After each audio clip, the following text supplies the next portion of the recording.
Good morning, नमस्कार। आप सभी का पिनाइकल पब्लिकेशन के ऑनलाइन प्लेटफॉर्म में हार्दिक स्वागत एवं अभिनंदन है। मैं सुरेश दुबे आज आप लोगों के समक्ष पुनः एसएससी सामान्य अध्ययन के अंतर्गत ज्योग्राफी सेशन को लेकर के उपस्थित हूं। इस प्लेटफॉर्म के माध्यम से आप लोगों को सामान्य अध्ययन की तैयारी हेतु हिंदी और इंग्लिश मीडियम में पुस्तक उपलब्ध कराई गई है, जिसमें 6500 प्लस प्रश्नों का संकलन किया गया है और ये प्रश्न चैप्टर वाइज क्रम में व्यवस्थित हैं। तो आप अपनी भाषा की सुविधा के अनुसार अपने पुस्तक का चयन करें और अपने एग्जाम को बेहतर करने का पूरा प्रयास करें। हमें आशा है कि आप लोग स्वस्थ होंगे, मस्त होंगे और अपनी पढ़ाई में संलग्न होंगे। इसी के साथ आज की क्लास को हम लोग प्रारंभ करते हैं। और इससे पूर्व हम लोग ज्योग्राफी सेशन के अंतर्गत कई महत्वपूर्ण टॉपिक का डिस्कशन कर चुके हैं और वर्तमान जो हमारा टॉपिक चल रहा है ये एग्रीकल्चर के संबंध में है। और इसी एग्रीकल्चर के संबंध में कुछ प्रश्नों की चर्चा आज के सेशन में भी की जाएगी। तो आइए हम लोग प्रारंभ करते हैं अपने प्रश्नों पे। यहाँ पर जो देख रहे हैं ये ज्योग्राफी का क्लास है और इसके अंतर्गत जो टॉपिक हमारा चल रहा है ये है एग्रीकल्चर। और एग्रीकल्चर का जो अब यहाँ पर नेक्स्ट प्रश्न है इसको भी ध्यान से आप देखें। क्या लिखा गया है? सॉइल्स एग्रीकल्चर इज कॉल्ड, मृदा रहित कृषि को कहा जाता है। यहाँ पर लिखा गया है मृदा रहित कृषि, अर्थात यहाँ पर सॉइल की आवश्यकता नहीं है, बगैर सॉइल की कृषि की जाती है। और इसे आप ध्यान रखिएगा, किसी भी वनस्पति को ग्रो करने के लिए सॉइल की आवश्यकता नहीं होती है। हमको चाहिए क्या? पौधे के लिए सिर्फ 3 चीजों की आवश्यकता होती है। अगर कोई वनस्पति है तो वनस्पति के लिए सिर्फ 3 ही चीज आवश्यक होते हैं। एक तो इसको क्या चाहिए? एक चाहिए सन रे, क्या चाहिए? सन रे। एक चाहिए एटमॉस्फेयर से इसको कार्बन डाइऑक्साइड, और इसको क्या चाहिए? घुलित, क्या? घुलित पोषक तत्व चाहिए। 3 ही चीज आवश्यक होते हैं इसको, घुलित पोषक तत्व, CO2 और सनरी। 3 की उपस्थिति में पौधा भोजन स्वयं बना लेता है। तो मिट्टी में पोषक तत्व है, ये बात सब लोगों को पता है, लेकिन वह पोषक तत्व पौधे को तभी मिलेगा जब यह पोषक तत्व जल में घुलेगा, और इसके लिए यहां पर पानी की आवश्यकता पड़ती है। तो अगर पोषक तत्व को हम बगैर मिट्टी के ही प्रदान कर दें तो भी पौधा ग्रो कर जाएगा, कोई दिक्कत नहीं है, क्योंकि पौधे को क्या चाहिए? केवल घुलित पोषक चाहिए, ना कि मिट्टी चाहिए। तो इसलिए यहां पर जो बताया गया है कि मृदा रहित कृषि को क्या कहा जाता है, अर्थात इसके लिए मिट्टी की आवश्यकता नहीं बल्कि जल में ही ये पौधा ग्रो करता है। हम जल में ही आवश्यक पोषक तत्वों को मिला देते हैं और पौधा उसमें ग्रो कर जाता है। जैसे आप जलकुंभी को देखें या अन्य जो हमारे समुद्री जो वनस्पतियां हैं उसके बारे में अगर देखें तो उनके लिए किसी खास मिट्टी की आवश्यकता नहीं पड़ती है। जो फाइटोप्लैंक्टन होते हैं कहाँ होते हैं? सागर के ऊपरी तल पे ही विकसित होते हैं। उनका मृदा से तो कोई संपर्क होता नहीं, लेकिन फिर भी विकसित होते हैं। क्यों? क्योंकि उसको जल में ही पोषक तत्व मिल जाता है। तो इस प्रकार की कृषि को क्या नाम दिया जाता है? यहाँ पर विकल्प है हाइड्रोपोनिक्स, फिर है शिफ्टिंग एग्रीकल्चर, फिर यहाँ पर ड्राई फार्मिंग और है पोस्टरल फार्मिंग। क्या है? Postural farming. ठीक है।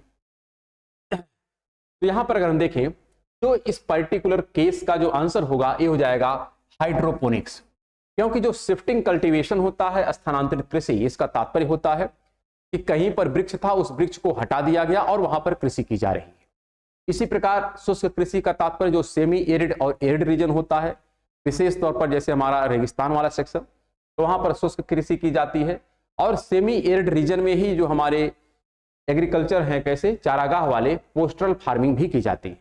लेकिन हाइड्रोपोनिक्स जल की कृषि है। कैसी कृषि है? जल की है। आते हैं अगले प्रश्न पर, और अगला प्रश्न भी ध्यानपूर्वक पढ़ते हैं। लिखा क्या गया है? The word agriculture is derived from the Latin word ager and culture. What does ager means? अर्थात एग्रीकल्चर शब्द लैटिन भाषा के एगर और कल्चर से बना है, का क्या अर्थ है? किसका? एगर का अर्थ बताना है। अर्थात जो एग्रीकल्चर है यह लैटिन भाषा के 2 शब्दों के मेल से बना है। एक शब्द यहां पर है एगर और एक शब्द है कल्चर। तो यहां पर एगर का तात्पर्य क्या होता है, ये प्रश्न पूछा गया है। यहां पर विकल्प किया गया है, रॉक्स है, मिट्टी है, पानी है और पौधा है। तो जैसा आप लोग समझते हैं एग्रीकल्चर का तात्पर्य होता है कृषि। तो यहां पर कृषि में 2 चीजें होता है, एक खेती करना, लेकिन कहां पे खेती की जाती है? मिट्टी में, सामान्यतः यही होता है। अब वो बात दूसरी है कि जो हमारी मॉडर्न एग्रीकल्चर है उसके लिए हम जल में कृषि कर लेते हैं, लेकिन जो हमारा ट्रेडिशनल अभी एग्रीकल्चर है या कृषि का जो भी मैक्सिमम पोर्शन है वह मिट्टी के ही संबंध में है। इसलिए एगर का तात्पर्य यहां पर होता है मिट्टी। क्या होता है? मिट्टी। और कल्चर का संबंध होता है खेती से। कल्चर का संबंध किससे होता है? खेती से। तो इस प्रकार से यगर का तात्पर्य हो गया सॉइल से और कल्चर का तात्पर्य हो गया खेती से, तो आंसर यहां पर हो जाएगा बी। और आ जाते हैं अपने अगले प्रश्न पर, और अगला प्रश्न भी हम लोग ध्यानपूर्वक पढ़ करके यहां पर उत्तर देंगे। प्रश्न क्या लिखा गया है? In the northern and north west part of India in the main food crop, Bharat के उत्तरी और उत्तर पश्चिमी भाग में मुख्य खाद्यान्न फसल कौन सी है? विकल्प क्या लिखा गया है? व्हीट, राइस, मेज और मिलेट्स। यहां पर आप देखिए विकल्प क्या है, पहले ये तो समझिए। भारत का उत्तरी और उत्तर पश्चिम भाग, तो भारत का जो उत्तरी और उत्तर पश्चिम भाग है, यहां का टेम्परेचर अगर देखें तो औसत जो होता है तो उष्णकटिबंधीय, लेकिन फिर भी टेम्परेचर यहां पर तुलनात्मक तौर पर कम होता है, तुलनात्मक तौर पर कम होता है।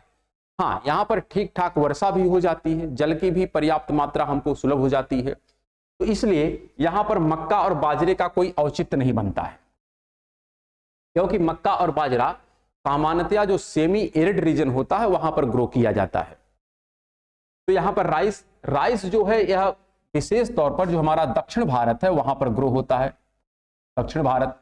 लेकिन अब इसका तात्पर्य नहीं कि उत्तर भारत में ग्रो नहीं हो, उत्तर भारत में भी ग्रो किया जाता है, लेकिन जो क्लाइमेट है चावल का यह दक्षिण भारत का आइडियल है, लेकिन हम लोग उत्तर भारत में भी ग्रो करते हैं। लेकिन यहां पर क्या प्रश्न है? भारत के उत्तरी और उत्तर पश्चिम भाग में मुख्य खाद्यान्न फसल, तो मुख्य खाद्यान्न फसल का तात्पर्य जो जलवायु के अनुसार है, क्लाइमेट के अनुसार है, वो क्या है? गेहूं। गेहूं के लिए ना तो अधिक टेम्परेचर चाहिए, ना तो अधिक वर्षा चाहिए, और इसलिए उत्तर भारत में गेहूं का प्रोडक्शन काफी ज्यादा होता है, दक्षिण भारत में उतना नहीं होता है। तो जहां पर जो फसल ग्रो की जाती है वही वहां पर उपभोग भी की जाती है, इसलिए उत्तर भारत में यदि गेहूं की फसल ग्रो की जा रही तो गेहूं का कंजम्पशन भी अधिक होगा, इसलिए यहां पर आंसर हो जाएगा ए। और इसी के साथ अपने अगले प्रश्न पर चलते हैं, और अगला प्रश्न भी ध्यानपूर्वक देखिए और समझिए और उत्तर दीजिए। क्या लिखा गया है यहां पर है?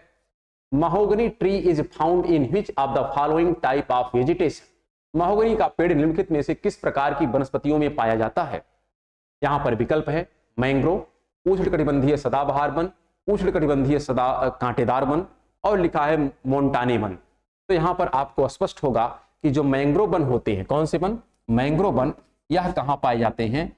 ये तटवर्ती क्षेत्र में पाए जाते हैं। कहां पाए जाते हैं? तटवर्ती क्षेत्र में, जैसे सुंदरबन का क्षेत्र हो गया, कच्छ की खाड़ी हो गई, फिर आपका कोल्लेरू झील वाला पोर्शन होता है, जो हमारे तटवर्ती क्षेत्र हैं वहां पर मैंग्रोव टाइप की वनस्पतियां पाई जाती हैं। और जो उष्णकटिबंधीय सदाबहार वन होता है यह ज्यादातर हमारे पश्चिमी घाट वाले सेक्शन में पाया जाता है और पूर्वोत्तर भारत में पाया जाता है।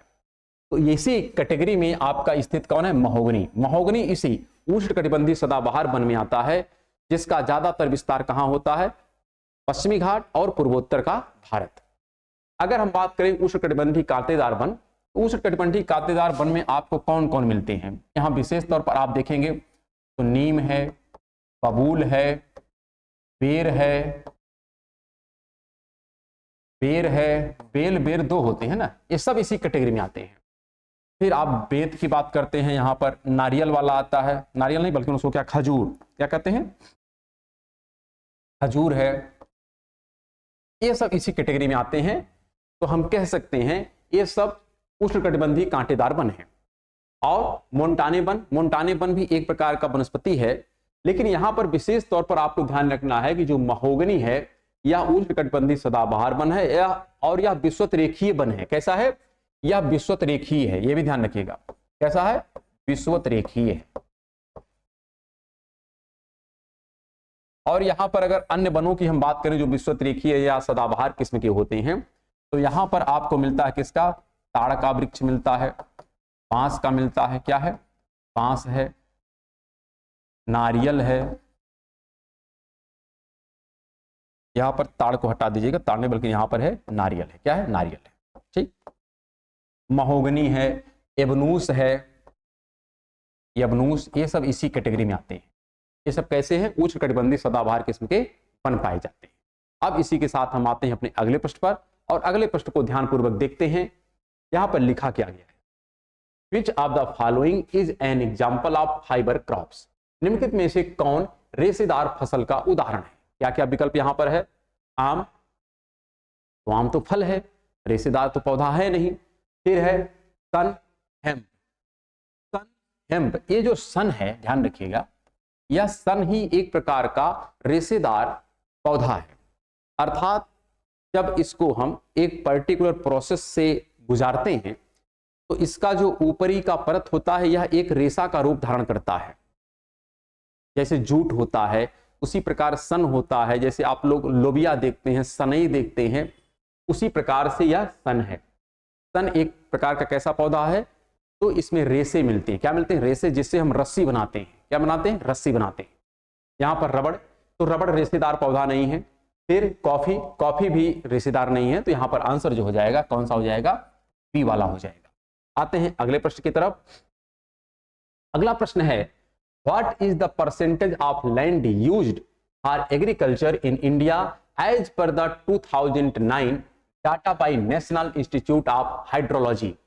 राष्ट्रीय जल विज्ञान संस्थान द्वारा 2009 के आंकड़ों के अनुसार भारत में कृषि के लिए उपयोग की जाने वाली भूमि का प्रतिशत कितना है? ये कब का आंकड़ा है? ध्यान रखिएगा 2019 का है, इसके अनुसार 2009 का है। कब का है? 2009 का है। और इसके अनुसार पूछा है इसमें भारत में कृषि के लिए उपयोग की जाने वाली। देखो वैसे तो जमीन जितनी है सब पे कृषि तो हो नहीं पाती, बहुत सारी हमारी वेटलैंड है, अन्य प्रकार की लैंड है, लेकिन इसमें से जो प्रयोग की जाती है इसका एरिया काफी लिमिटेड है। और 2009 के आंकड़े के अनुसार जो हमारी यूज होती है इसका परसेंटेज है 51.09%। यह पूरी तरीके से डाटा है। यदि डाटा याद है तो आप जवाब दे पाएंगे, नहीं है तो आंसर नहीं मिलेगा। और ऐसे प्रश्नों को आप अटेम्प्ट करने की बजाय स्किप कर दिया करिए। अगर नहीं याद है तो यहाँ पर कुछ सोचना और समझना नहीं है, कुछ अनुमान नहीं लगाना है। यहाँ पर याद है तो जवाब देना, नहीं याद है तो जवाब नहीं देना है, क्योंकि आप देख रहे हैं आंकड़ा कितना एकदम नियरेस्ट है। 51.09, फिर 50.09, तो देख रहे आंकड़े एकदम सटीक हैं। तो ऐसे में यदि आप रिस्क लेंगे तो माइनस मार्किंग मिल जाएगी। रिस्क नहीं लेना है, आप उसी प्रश्न को अटेम्प्ट करें जो उस पर आपकी श्योरिटी हो। अगर डाउट है तो प्रश्न को स्किप कर दें, ये बेहतर होगा। चलिए, तो ऐसा स्थिति ना आए कि आपको स्किप करना पड़े, इसलिए आप पहले से ही तैयार रहें, प्रैक्टिस कर लें, पढ़ लें, पुस्तक को प्रेफर करें और हर प्रकार के आंकड़े को क्या करें? अपडेट कर लें। तो प्रश्न गलत होने की संभावना कम हो जाएगी और आपका जो स्कोर है काफी बेहतर हो जाएगा। यहाँ पर आगे बढ़ते हैं और अगला यहाँ पर जो प्रश्न है इसको ध्यान से पढ़ते हैं। लिखा गया है DDT, यह एक प्रकार का हम कह सकते हैं नॉन बायोडिग्रेडेबल ऑर्गेनिक कंपाउंड है। क्या है? यह एक नॉन बायोडिग्रेडेबल ऑर्गेनिक कंपाउंड, ध्यान रखिएगा, नॉन बायोडिग्रेडेबल ऑर्गेनिक कंपाउंड है। तो यहां पर कह रहा है DDT adversely affects our environment because, क्या लिखा गया है? DDT हमारे पर्यावरण पर प्रतिकूल प्रभाव डालता है क्योंकि, देखो DDT का प्रयोग हम कहां करते हैं? DDT का ज्यादातर प्रयोग हम करते हैं जो हमारी फसलें होती हैं, उस फसल में जब अनावश्यक वनस्पतियां ग्रो करती हैं तो उस अनावश्यक वनस्पतियों को सप्रेस करने के लिए और कीट पतंग जो होते हैं जो उस वनस्पति को नुकसान पहुंचाते हैं उनको रोकने के लिए हम इस केमिकल का प्रयोग करते हैं। तो जब इसका प्रयोग करते हैं तो फसल की सुरक्षा तो हो जाती है, लेकिन इसका साइड इफेक्ट किसी और पर पड़ता है। किस पर पड़ता है? वही पूछ रहा है। प्रतिकूल प्रभाव पड़ता है किस पर? लिखा है it can kill beneficiary insect like Honey बीज, अर्थात यह मधुमक्खियों जैसे लाभकारी कीटों को मार सकता है। फिर क्या लिख रहा है दूसरा? It can allow grow the harmful insect, या हानिकारक कीड़ों के विकास की अनुमति दे सकता है। तो क्या ये अनुमति दे सकता है? नहीं, ऐसा तो है नहीं। यहां पर बात प्रतिकूल प्रभाव की बात करना, ध्यान रखें, नेगेटिव इंपैक्ट। फिर लिख रहा है it can promote grow of harmful insect, अर्थात यह हानिकारक कीटों के विकास को बढ़ावा दे सकता, तो ऐसा भी तो नहीं है। फिर लिखा it can kill harmful insect, या हानिकारक कीड़ों को मार सकता है, तो ये भी सही नहीं है, ये भी सही नहीं, लेकिन ये सही है। यहां पर ये होगा इन सबको तो मार सकता है, बात तो ठीक है, लेकिन यह एनवायरनमेंट पर निगेटिव क्या करता है? जो हमारा मधुमक्खी है जो हमारे लिए लाभदायक होती है इसको भी मार सकता है। इसलिए नेगेटिव इंपैक्ट यही है और यही हो जाएगा क्या? इसका आंसर। आते हैं अपने अगले प्रश्न पर, और अगला प्रश्न ध्यान से पढ़ करके हम लोग आंसर देंगे। यहां पर क्वेश्चन है, in the given main characteristics of farming of India which is the characteristics of primitive subsistence farming. Bharat की खेती की दी गई मुख्य विशेषताओं में आदिम जीविका कृषि की विशेषता क्या है। आदिम की बात कर रहा है, अर्थात जो हमारे ट्राइबल कम्युनिटी होते हैं उसकी बात कर रहा है, जो ज्यादातर कह सकते हैं बहुत सुदूर क्षेत्रों में रहते हैं, जंगल में रहते हैं। तो ये लोग किस प्रकार की करते हैं, इनकी खेती की जो मुख्य विशेषता है क्या है, ये लोग किस प्रकार की कृषि करते हैं, प्रीवियस एपिसोड में हम लोग देख चुके हैं। इसी को हम कहते हैं क्या, स्थानांतरित कृषि, इसी को कहते हैं झूम कृषि, इसी को अलग अलग क्षेत्रों में अलग अलग नामों से पुकारते हैं, और इसी को कहते हैं कर्तन और दहन की कृषि। क्या कहते हैं, कर्तन और दहन की कृषि, ना कि रासायनिक उर्वरक, कीटनाशक, पीड़कनाशक, उच्च पैदावार किस्म, ये सब कुछ नहीं है, बल्कि क्या होगा यहाँ पर, कर्तन और दहन की कृषि होती। कहां पर, जनजातीय समुदायों के द्वारा की जाती है। अगले प्रश्न पर आते हैं। अगला प्रश्न काफी अच्छा है, लिखा है, India lost a large portion of growing area to Pakistan during partition. विभाजन के दौरान भारत का उत्पादक एक बड़ा भूभाग पाकिस्तान के हिस्से में चला गया। वो कौन सा भाग है? क्या सूरजमुखी के प्रोडक्शन का बहुत बड़ा भाग चला गया? ऐसा तो है नहीं। जूट का गया है, लेकिन बांग्लादेश में गया है। ध्यान रखिएगा, जब भारत का विभाजन किया गया और जो हमारा पाकिस्तान का दो हिस्सा है, एक वेस्ट पाकिस्तान, एक ईस्ट पाकिस्तान, और ईस्ट पाकिस्तान ही वर्तमान में बांग्लादेश है, तो भारत का बहुत सारा जूट का जो प्रोडक्शन था वो चला गया कहां पर, ईस्ट पाकिस्तान अर्थात बांग्लादेश में। तो इसका लॉस हुआ था, लेकिन यह प्योर पाकिस्तान की बात कर रहा है, जो वर्तमान पाकिस्तान उसकी बात कर रहा है। तो यहाँ पर सोयाबीन के फसल के योग्य जो क्षेत्र था वो चला गया पाकिस्तान में, या कपास के योग्य जो हमारी भूमि थी ये चली गई पाकिस्तान में। तो जो आंसर यहाँ पर है ये है कपास। कपास का एक बहुत अच्छा प्रोडक्शन भारत में होता है तो पाकिस्तान में भी होता है, क्योंकि पाकिस्तान में बहुत सारी लैंड है जहां पर कपास को ग्रो किया जाता है। चलते हैं अपने अगले प्रश्न पर, और अगले प्रश्न को भी ध्यानपूर्वक पढ़ करके ही हम लोग आंसर देंगे। प्रश्न क्या लिखा गया है, which of the following is the main food crop of semi arid area of central and southern India. निम्नलिखित में से कौन मध्य और दक्षिण भारत के अर्ध शुष्क क्षेत्रों की मुख्य खाद्य फसल है। यहाँ पर क्या क्या लिखा गया है, ज्वार है, मक्का है, बाजरा है और रागी है। तो यहां पर आपको ध्यान रखना है, बात कर रहा है मध्य और दक्षिण भारत, क्या मध्य और दक्षिण भारत के अर्ध शुष्क जो हैं इसके बारे में बताना है, तो कौन सा यहां पर होगा, ज्वार हो जाएगा। क्या हो जाएगा, ज्वार। क्या हो जाएगा, ज्वार। देखो यहां पर अगर यहां पर ध्यान से मध्य और दक्षिण भारत की बात कर रहा है, वो भी अर्ध शुष्क, कौन सा, सेमी एरिड। तो सेमी एरिड में मक्का उतना अच्छा ग्रो नहीं कर पाएगा, बाजरा भी ग्रो कर सकता है, रागी भी ग्रो कर सकता है, लेकिन ज्यादातर यह मध्य भारत में जो मुख्य फसल है वो कौन सा है, ज्वार है। कौन है, ज्वार है। चलते हैं अपने अगले प्रश्न पर और देखते हैं अगले प्रश्न को। अगला प्रश्न यहां पर लिखा गया है, which of the following is a well known variety of coffee initially bought to India from Yemen. तो यहां पर निम्नलिखित में से कौन सी एक प्रसिद्ध किस्म की कॉफी है जो शुरू में यमन से भारत लाई गई थी। यहां पर क्या क्या विकल्प दिया गया है, गेसा, अरेबिका, कैनेफोरा और चरियानिया। तो यहां पर जो आंसर होगा ये हो जाएगा अरेबिका। अरेबिका जो किस्म की कॉफी है ये कहां से लाई गई थी भारत में, तो आपको ध्यान रखना है यमन से लाई गई थी। कहां से लाई गई थी, यमन से लाई गई थी। प्रश्न इस प्रकार से पूछा गया है तो और भी भविष्य में पूछे जाने की संभावना विद्यमान है। और कॉफी का सबसे बड़ा अगर प्रोडक्शन देखा जाए कहां पर होता है, तो ब्राजील में होता है। कहां पर होता है, ब्राजील में होता है। अगले प्रश्न पर आते हैं। अगला प्रश्न है, which of the following option is incorrectly paired. निम्नलिखित में से कौन सा विकल्प गलत तरीके से जोड़ा गया है। जैसे यहां पर क्या है, गुआवाज तेलंगाना, अमरूद तेलंगाना का है। क्या अमरूद तेलंगाना का है, तो है नहीं। अमरूद कहां का है, अमरूद जो है यह उत्तर प्रदेश का है। कहां का है, यूपी का है, और विशेष तौर पर प्रयागराज का है। कहां का है, प्रयागराज का यह मुख्य कह सकते हैं फल है।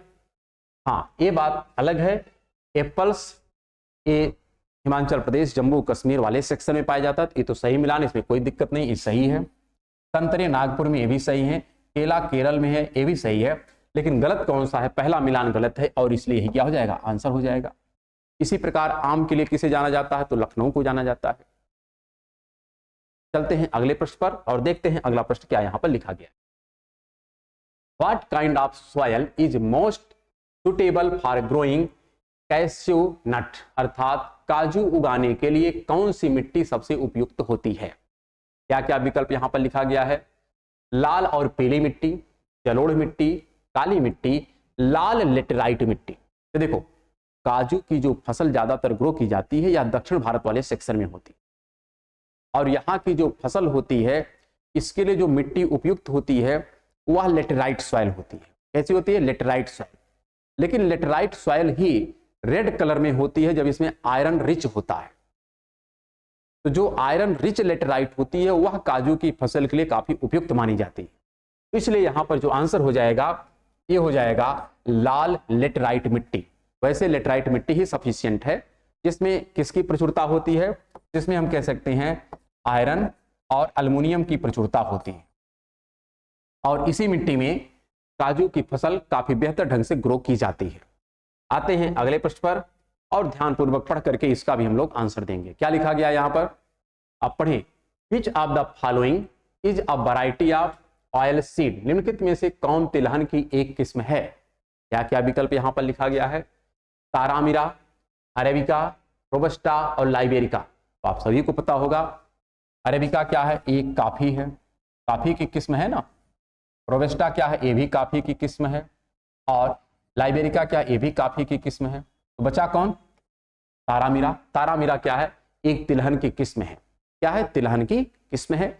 इसी प्रकार आते हैं अपने अगले प्रश्न पर। देखो, कभी काल होता क्या है, आपको हो सकता है जो पूछा गया उसका एग्जैक्ट आंसर ना पता हो, तो आप यहां पर एलिमिनेशन प्रोसेस का यूज कर सकते हैं कि जो स्पष्ट है कि नहीं उसको हटाते जाओ, तो जो बचा आप वहां पे रिस्क ले सकते हैं कि मान लेते हैं 2 हट गया तो 2 बचा, तो 50-50% चांस हो सकता है अगर रिस्क लेने की आवश्यकता है तो, और नहीं है तो कोई दिक्कत नहीं, आप एलिमिनेट करके जो बचता है उसको आंसर दे दीजिए, तो यहां पर बेहतर आंसर आपको मिल सकता है।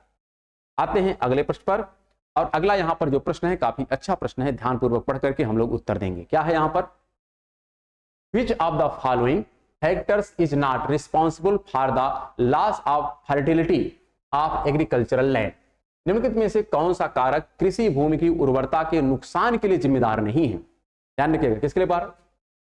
कृषि भूमि की उर्वरता के नुकसान के लिए जिम्मेदार नहीं है। क्या क्या? मृदा का लवणीकरण। मृदा का लवणीकरण जो है यह मृदा की उत्पादकता को नेगेटिव तरीके से इंपैक्ट करता है। अगर कोई मृदा साल्टी हो गई, सैलाइन हो गई, तो यहां पर नॉर्मल फसलों को आप ग्रो नहीं कर पाएंगे, क्योंकि एक नॉर्मल सॉइल में ही फसल ग्रो होती है। फिर लिख रहा है higher cation exchange capacity of soil, मिट्टी की उच्च कटियन विनिमय क्षमता। तो इससे मिट्टी का नुकसान नहीं होता है, बल्कि इससे मिट्टी पर पॉजिटिव इंपैक्ट पड़ता है। कौन सा पॉजिटिव इंपैक्ट पड़ता है? सपोज दैट कोई क्षेत्र है और वहां पर मिट्टी पे पुनः आकर के दूसरी मिट्टी जब पड़ जाती है तो वह इस प्रकार के प्रोसेस पे आती है, तो लगातार यहां पर पोषक तत्वों की वृद्धि होती रहती है, तो यह पॉजिटिव इंपैक्ट डालता है, ना कि नेगेटिव। तो पॉजिटिव डालता है, इसलिए यह नुकसान के लिए जिम्मेदार नहीं है, बल्कि एल्कलाइन, अगर मिट्टी क्षारीय हो गई तो भी यह बैड है, हमारे लिए अच्छी मिट्टी नहीं मानी जाती है। और कहीं पर अगर जल भराव हो गया, वाटर लॉगिंग हो गई, तो भी मिट्टी मेरे काम की नहीं होती है। तो इसलिए ये सब नेगेटिव हैं, जबकि सेकंड वाला पॉजिटिव है, इसलिए यही हमारा आंसर होगा। आते हैं अपने अगले प्रश्न पर। अगला प्रश्न है the water utilization is very high in state of Punjab, Haryana, Rajasthan and Tamil Nadu. Punjab, Haryana, Rajasthan तथा तमिलनाडु राज्यों में जल उपयोगिता बहुत ज्यादा है। किसकी? तो यहां पर किस प्रकार का जल हम लोग प्रयोग करते हैं? कहां कहां की बात कर रहा है? पंजाब, हरियाणा, राजस्थान और तमिलनाडु। तो आपको ऐसा स्पष्ट होगा कि इन सेक्शनों में ध्यान रखिएगा, जब हरित क्रांति की शुरुआत की गई तो प्रारंभ में नदियों और नहरों के जल का व्यापक प्रयोग किया गया, लेकिन कालांतर में यहां पर जब उसके साथ कुछ समस्याएं जुड़ी नहर के द्वारा सिंचाई करने से, तो लोगों ने ग्राउंड वाटर का बहुत व्यापक स्तर पर प्रयोग करना प्रारंभ कर दिया। इसलिए जल उपयोगिता बहुत ज्यादा किसकी होती है? ग्राउंड वाटर की होती है, क्योंकि यहाँ पर वर्षा वैसे लिमिटेड होती है। और अगर हम तमिलनाडु की बात करें तो वहां पर वर्षा तो केवल कुछ ही समय होती है। वहां की नदियां कैसी होती हैं? सदाबहानी तो होती नहीं है। तो शेष समय पानी की आपूर्ति कहाँ होगी? जमीन से होती है, ग्राउंड वाटर से होती है। इसलिए यहाँ पर नदी नहीं है, समुद्र नहीं है, वर्षा नहीं, बल्कि क्या है? ग्राउंड वाटर का ज्यादातर लोग प्रयोग करते हैं अपनी फसल को ग्रो करने के लिए। ठीक है, आते हैं नेक्स्ट क्वेश्चन पर। नेक्स्ट क्वेश्चन यहां पर लिखा गया है, a policy which involves fixing the maximum size of land which could be owned by and individual is called. एक नीति जिसमें एक व्यक्ति के स्वामित्व में आने वाली भूमि के अधिकतम आकार को निर्धारित करना शामिल है, कहलाती है। क्या कहलाती है? भूमि मानचित्रण अर्थात land mapping, land jamming, land selling और लैंड कैपिंग। तो यहां पर जो आंसर होगा ये बहुत बेहतर है, लैंड सेलिंग होता है। लैंड सेलिंग का तात्पर्य ये होता है कि जिसके पास एक सीमा से अधिक भूमि होती है तो उस भूमि से उसका स्वामित्व हटा दिया जाता है और वह भूमि अन्य में डिस्ट्रीब्यूट कर दी जाती है। इसी को कहते हैं लैंड सेलिंग, कि एक मानक तय कर दिया जाए कि इससे अधिक भूमि किसी के पास नहीं हो सकती। यह वही कह रहा है, एक नीति जिसमें एक व्यक्ति के स्वामित्व में आने वाली भूमि के अधिकतम आकार को निर्धारित किया जाता है उसे कहते हैं सेलिंग। एक क्या बना दिया गया है? एक सर्किट बना दी गई, इससे ज्यादा यदि जमीन है तो आपसे ले ली जाएगी। ठीक, तो अगले प्रश्न की तरफ आते हैं हम लोग। और जो नेक्स्ट क्वेश्चन यहां पर लिखा गया है, या जो नेक्स्ट सेशन अब हमारा इसी में प्रारंभ हो रहा है, ये है सॉइल। क्या है? सॉइल। अब सॉइल के विषय में हम लोग थोड़ा बेहतर ढंग से समझते हैं और यहां पर अपने प्रश्न का उत्तर देंगे। क्या है प्रश्न? Identify the black soil region of India from the following. निम्नलिखित में से भारत के काली मिट्टी क्षेत्र की पहचान करें। तो काली मिट्टी कहां पाई जाती है? विकल्प क्या है? तटीय मैदान। तो तटीय मैदान में ज्यादातर जो मिट्टी पाई जाती है जलोढ़ पाई जाती है। कैसी मिट्टी पाई जाती है यहाँ पर जलोढ़ पाई जाती है। एलुवियल सॉइल होती है। कैसी होती है? एलुवियल सॉइल होती है। यहां पर लिख देते हैं जलोढ़। इसी प्रकार जो उत्तरी मैदान है यहां पर ज्यादातर मिट्टी कौन सी है? तो आपकी जलोढ़ मिट्टी है। पूरा जो उत्तर का विशाल मैदान है गंगा और ब्रह्मपुत्रा के द्वारा ही बनाया गया, तो वहां पर जलोढ़ मिट्टी है, एलुवियल सॉइल है। फिर यहां पर बात करें दक्कन का ट्रैप। दक्कन का ट्रैप है। दक्कन के ट्रैप पे हम बात करते हैं कि एक है हमारा प्रायद्वीपीय पठार। प्रायद्वीपीय पठार का एक सेक्शन है जिसमें आता है दक्कन का ट्रैप, और दक्कन के ट्रैप का ज्यादातर विस्तार आता है महाराष्ट्र में। और इसी दक्कन के ट्रैप पर जो मिट्टी है उस मिट्टी को हम कहते हैं काली मिट्टी। क्या कहते हैं? यहाँ पर ब्लैक सॉइल कहते हैं। तो ब्लैक सॉइल कहां पर पाई जाती है? ज्यादातर दक्कन के ट्रैप में पाई जाती है। और यहाँ पर हिमालयी क्षेत्र में कोई ब्लैक सॉइल नहीं होती है। ब्लैक सॉइल का जो संबंध होता है यह ज्वालामुखी प्रक्रिया से निर्मित सॉइल से। ध्यान रखिएगा, ब्लैक सॉइल का संबंध किससे होता है? ज्वालामुखी प्रक्रिया से होता है। किससे होता है? ज्वालामुखी प्रक्रिया से निर्मित लावा युक्त, कौन सी? लावा युक्त मिट्टी होती है। और ये ज्यादातर सेक्शन कहां पाया जाता है? दक्कन के ट्रैप पर। ट्रैप का तात्पर्य है कि यहां पर लगातार कई बार ज्वालामुखी की प्रक्रिया संपन्न हुई है और इसलिए यहां पर जो सॉइल बनती है वह कैसी सॉइल है? तो आग्नेय चट्टान है। और आग्नेय चट्टान का तात्पर्य यहां पर ब्लैक सॉइल का फॉर्मेशन होता है। कैसा होता है? ब्लैक सॉइल का फॉर्मेशन होता है। आते हैं अगले प्रश्न पर और इसको भी ध्यानपूर्वक पढ़ करके ही हम लोग उत्तर देंगे। क्या? Cultivation of wheat thrives best in which type of soil. गेहूं की खेती किस प्रकार की मिट्टी में सर्वोत्तम ढंग से होती है? क्या क्या विकल्प यहां पर लिखा गया है? पीली मिट्टी, फिर लिखा है लाल मिट्टी, फिर लिखा है काली मिट्टी, फिर लिखा है वेल ड्रेन्ड लोमी सॉइल। यहां पर पहला चीज वहां पर व्यवस्थित सिंचाई की व्यवस्था हो, सुअपवाहित मतलब वहां पर सिंचाई की उचित व्यवस्था हो। साथ में यहां पर दोमट मिट्टी हो। दोमट मिट्टी का तात्पर्य होता है यहां पर चिकनी मिट्टी, कौन सी? चिकनी प्लस यहां पर बलुई मिट्टी। ध्यान रखिएगा, चिकनी और बलुई जब दोनों का सम्मिश्रण होता है तो बनती है दोमट मिट्टी। दो प्रकार की मिट्टियों का सम्मिश्रण होता है और जब दो प्रकार की मिट्टियों का सम्मिश्रण होता है तो इसमें बहुतायत में पोषक तत्व पाए जाते हैं और यह मिट्टी बहुत ज्यादा उपयोगी होती है गेहूं की फसल के लिए। किसके लिए? गेहूं की फसल के लिए। तो इस प्रकार से इसका आंसर हो जाएगा डी। ब्लैक सॉइल ज्यादातर आप कपास के लिए प्रयोग करते हैं, साथ में यहां पर जूट की और क्या नाम कपास की भी फसल ग्रो करती है। लाल मिट्टी आपकी प्रायद्वीपीय भारत में है, पीली मिट्टी भी आपकी प्रायद्वीपीय भारत में पाई जाती है। आते हैं अपने अगले प्रश्न पर, और अगला जो प्रश्न है ध्यान रखिए, विच of the following soil requires minimum tillage because of its self cultivating features. सब लोग जानते हैं निम्नलिखित में से किस मिट्टी को इसकी स्वखेती विशेषता के कारण न्यूनतम जुताई की आवश्यकता होती है? सेल्फ कल्टिवेटिंग इसको लैंड कहते हैं। किसको? लाल को, लेटराइट सॉइल को, पीट युक्त सॉइल को, या काली सॉइल को? आप सभी को स्पष्ट होगा जो काली मिट्टी होती है, कौन सी? काली मिट्टी, ब्लैक सॉइल, इसी को हम लोग रेगुर सॉइल भी कहते हैं। क्या कहते हैं? रेगुर सॉइल, रेगुर मृदा, या इसी को स्वजोतित या स्वखेती, स्वयं जुती हुई खेती होती है। कैसे होती है? स्वयं जुती भूमि होती है। तो यह इसलिए होती है क्योंकि जब यह गीली होती है, जब इसमें पानी पड़ जाता है तो एकदम रेगुर हो जाती है, मतलब पूरा फैल जाती है। लेकिन जब सूखती है तो इसमें दरार पड़ जाती है, क्रैक पड़ जाते हैं। क्या पड़ जाते हैं? क्रैक। अगर मान लेते हैं कोई क्षेत्र है और यह काली मिट्टी से बना है, तो जब यह सूखती है तो ऐसे इसमें बहुत सारे क्या बन जाते हैं? क्रैक बन जाते हैं। क्या बन जाते हैं? क्रैक बन जाते हैं।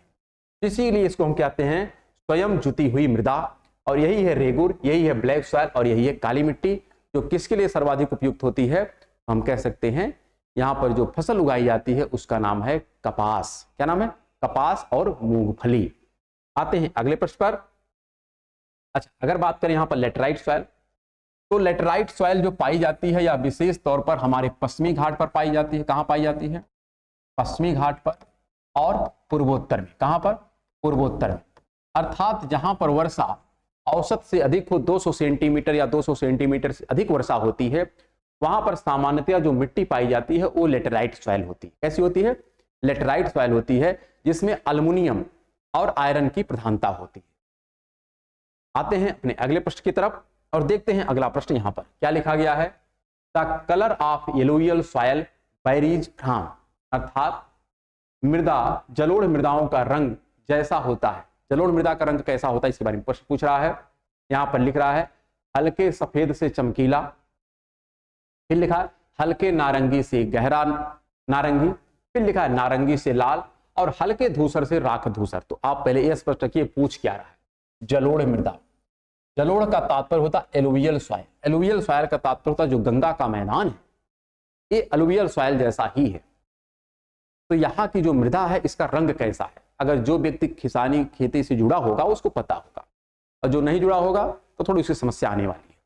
तो यहाँ पर आप व्यवहार में देखते होंगे हल्के धूसर से लेकर, मिट्टी का जो कलर होता है उसको धूसर रंग ही बोलते हैं। मिट्टी का जो वास्तविक कलर होता है उसी को कहते हैं धूसर कलर, अर्थात लाइट ग्रे, एस अर्थात थोड़ा ब्लैक। तो ग्रे और थोड़ा ब्लैक इस प्रकार की मिट्टी जो होती है यह हमारी एलुवियल सॉइल होती है, अर्थात जलोढ़क मृदा होती है, जो उत्तर के विशाल मैदान में सामान्यतया देखने को मिलती है। तो इसका आंसर जो हो जाएगा ये हो जाएगा डी। क्या हो जाएगा? डी। आते हैं अगले प्रश्न पर, और अगला प्रश्न भी ध्यानपूर्वक पढ़ करके ही हम लोग उत्तर देंगे। क्या लिखा गया यहाँ पर? विच of the following is an example of micro nutrient supplied by soil, निम्नलिखित में से कौन सी मिट्टी द्वारा प्रदत्त किए जाने वाले सूक्ष्म पोषक तत्व का एक उदाहरण है? पोटेशियम, पोटेशियम सूक्ष्म नहीं है। आयरन, आयरन सूक्ष्म है। कैल्शियम सूक्ष्म नहीं है। सल्फर भी सूक्ष्म नहीं है। तो सूक्ष्म में कौन आता है? आयरन आता है। ठीक है, आगे बढ़ते हैं और नेक्स्ट क्वेश्चन यहाँ पर जो लिखा गया है इसको भी ध्यानपूर्वक पढ़ते हैं। काफी अच्छा प्रश्न है और काफी लोग गलत करेंगे। क्या लिखा गया यहाँ पर? By which process water soluble inorganic nutrients go down into the soil horizon and get precipitated as unavailable salt, अर्थात किस प्रक्रिया के अंतर्गत जल विलेय अकार्बनिक पोषक भूमि मृदा संस्तर में प्रविष्ट कर जाते हैं और अनुपलब्ध लवणता या अनुपलब्ध लवण के रूप में अवक्षेपित हो जाते हैं। यहां पर आप ध्यान रखिएगा किसकी बात कर रहा है, पहले इसको ध्यान से आप समझिएगा। यहां पर अगर आप नहीं समझ पा रहे हैं तो इसका सीधा सीधा तात्पर्य है कि इस प्रकार से कोई हमारी सॉयल है और यहाँ पर वर्षा के साथ जब वर्षा होती है तो यहाँ के जो न्यूट्रिएंट हैं, जो पोषक तत्व हैं, यह जल के साथ घुल करके आंतरिक भाग में चले जाते हैं। यही बात ये कह रहा है, जो पोषक तत्व हैं, यह पोषक तत्व क्या होते हैं, जल के साथ घुल करके या बह करके नीचे की तरफ चले जाते हैं। इस प्रक्रिया को क्या नाम देते हैं? इसी प्रक्रिया को जो नाम लिखा ना, मृदा संस्तर में प्रविष्ट कर जाते हैं, नीचे की तरफ चले जाते हैं, यही प्रक्रिया कहलाती है लीचिंग। क्या कहलाती है? लीचिंग। क्या कहलाती है? लीचिंग। और इसी को कहते हैं निछालन। क्या कहते हैं? निछालन। और इसी प्रक्रिया से जो सॉइल बनती है उसका नाम होता है लैटेराइट सॉइल। क्या नाम होता है? Laterite soil. हमने इससे पूर्व भी डिस्कस किया है कि लैटेराइट सॉइल ऐसे ही क्षेत्र में बनती है जहां पर वर्षा की अधिकता होती है, तो यहां पर पोषक तत्व जल में घुल करके और बह करके नीचे की तरफ चले जाते हैं। और इस मिट्टी में ऊपर जो बचता है मटेरियल, उस पर किसकी प्रधानता होती है? तो यहां पर अल्युमिनियम और आयरन की प्रधानता हो जाती है। और अल्युमिनियम आयरन की प्रधानता होने के कारण यहाँ के मिट्टी का जो रंग होता है यह हल्के पीले से लाल कलर में होने लगता है, क्योंकि आयरन जो होता है और एल्युमिनियम, इन दोनों का यह नेचुरल कलर होता है। अब आते हैं अपने, अच्छा यहाँ पर क्या विकल्प है? लिखा है फ्रेगमेंटेशन, तो ऐसा तो है नहीं। निछालन, अपघटन और ह्यूमस, तो यहाँ पर ए भी नहीं है, ए भी नहीं, कौन सा है? यहाँ पर लीचिंग है, अर्थात निछालन है। आ जाते हैं अगले प्रश्न पर और ध्यानपूर्वक पढ़ करके इसका भी हम लोग आंसर देंगे। क्या है? Which of the following statements is not correct regarding fertilizer? उर्वरक के संबंध में निम्नलिखित में से कौन सा कथन सही नहीं है? क्या विकल्प दिया गया है? यहाँ पर लिखा गया है, फर्टिलाइजर के विषय में पूछा, ध्यान रखिए, उर्वरक के संबंध में आप इतना बात तो ध्यान रखिएगा। They are prepared in factory, उर्वरक फैक्ट्री में बनाए जाते हैं, जिसको हम लोग रासायनिक उर्वरक कहते हैं। ये तो बात तो सही है, कोई गलत तो है नहीं। फिर क्या लिखा गया है? They are very rich in plant nutrient, वे पौधों के पोषक तत्वों से बहुत समृद्ध है। ये भी बात सही है, क्योंकि इसीलिए उनको बनाया ही गया है। फिर लिखा है they provide humus to the soil, वे मिट्टी को ह्यूमस प्रदान करते हैं। ये गलत है, ह्यूमस नहीं प्रदान करते हैं, इसलिए सही होगा। और चौथा क्या लिखा गया है? They are man made inorganic salt, वे मानव निर्मित अकार्बनिक लवण होते हैं। ये भी बात सही। जो रासायनिक उर्वरक होते हैं, ये रासायनिक उर्वरक की तीनों क्वालिटी है, लेकिन यह तीसरी क्वालिटी इसकी नहीं है। जो इनऑर्गेनिक कंपाउंड होते हैं यह मृदा को ह्यूमस नहीं देते हैं। ह्यूमस जो मिलता है यह बेसिकली, अगर हम बात करें ह्यूमस की जो टेंडेंसी होती है, यह किससे मिलती है? तो जैविक उर्वरक से मिलती है। किससे मिलती है? जैविक उर्वरक से। जैविक उर्वरक में वनस्पतियां आती हैं। क्या आती हैं? इसमें वनस्पतियां आती हैं। साथ में यहां पर अगर बात करें हम, जो काउडंक होता है, गोबर होता है, यहां से प्राप्त होता है। तो ये लोग मिट्टी को ह्यूमस देते हैं। ध्यान रखिएगा, ह्यूमस का संबंध इससे है, ना कि उर्वरक से। ठीक, तो इस बात को आप ध्यान में रख करके अपने आंसर को दीजिएगा। और अब बढ़ते हैं हम लोग अपने नेक्स्ट क्वेश्चन पर, जो इस एपिसोड का लास्ट क्वेश्चन है। क्या लिखा गया है? Which layer of the soil has maximum concentration of humus? मिट्टी की किस परत में ह्यूमस की सांद्रता सर्वाधिक होती है? प्रश्न ये पूछा गया है, काफी अच्छा प्रश्न है। और इस प्रश्न को देने के लिए हम लोगों को थोड़ी सी जानकारी होनी चाहिए, पहले उसके बारे में बता देते हैं। यहां पर अगर हम बात करें, जो मिट्टी होती है यह इस प्रकार से फॉर्मेट होती है, बनती है। ऐसे इसके कई लेयर होते हैं। पहला लेयर होता है जिसको कहते हैं ऑर्गेनिक लेयर। क्या कहते हैं? ऑर्गेनिक लेयर होता है। दूसरा होता है जिसको कहते हैं ए लेयर, फिर होता है बी लेयर, फिर होता है सी लेयर। ऐसे लेयर होती है। यहां पर ऑर्गेनिक में क्या होता है? ह्यूमस की प्रधानता होती है। किसकी होती है? ह्यूमस की। जो ऊपरी सरफेस होती है मृदा की, यहां पर वनस्पतियां सब टूट फूट के पत्तियां गिरती हैं और अभी सड़ी नहीं है, बल्कि अभी मिट्टी में पूरी तरीके से मिक्स नहीं हुई है, तो इसलिए इसमें ह्यूमस की प्रधानता होती है, कार्बनिक मटेरियल की प्रधानता होती है। ह्यूमस का तात्पर्य होता है कार्बन की प्रधानता। किसकी प्रधानता होती है? कार्बनिक पदार्थों की प्रधानता होती है। लेकिन जब यही मिट्टी में तब्दील हो जाती है तो वह ए लेयर में पहुंच जाती है। कहां पहुंच जाती है? ए लेयर में पहुंच जाती है। और be layer, C layer. C layer जो नीचे की लेयर है, इसी को कभी कभी हम लोग कहते हैं रॉक लेयर। क्या कहते हैं? चट्टानीय परत होती है। यहां पर चट्टान है। क्या है? चट्टान है, इसी को रॉक भी कहते हैं। तो आप जब ऊपर से चलते हैं तो ऊपर वाली जो लेयर है यह कृषि के लिए उतनी उपयोगी नहीं, क्योंकि यहां पर अभी मिट्टी बनी नहीं है, यहां पर अभी ह्यूमस है, कार्बनिक मटेरियल है। लेकिन यही कुछ समय पश्चात जब कार्बनिक मटेरियल मिट्टी में तब्दील हो जाता है, अर्थात ए लेयर बन जाता है, तो वह कृषि के लिए काफी उपयोगी हो जाती है। इसलिए जैसे जैसे गहराई में जाते हैं मिट्टी को हमको मिलती जाती है, और जो वास्तविक सॉइल है वह ए लेयर ही है। ए और बी लेयर को हम क्या कहते हैं, इसी को कहते हैं वास्तविक सॉइल, इसी को कहते हैं, अर्थात यही है ट्रू सॉइल। तो यहां पर प्रश्न है मिट्टी की किस परत में ह्यूमस की सांद्रता सर्वाधिक होती है, मूल चट्टान में। तो मूल चट्टान तो यहाँ पे तो होता नहीं है, तो सबसे नीचे है। फिर लिखा है अपक्षयित चट्टान में।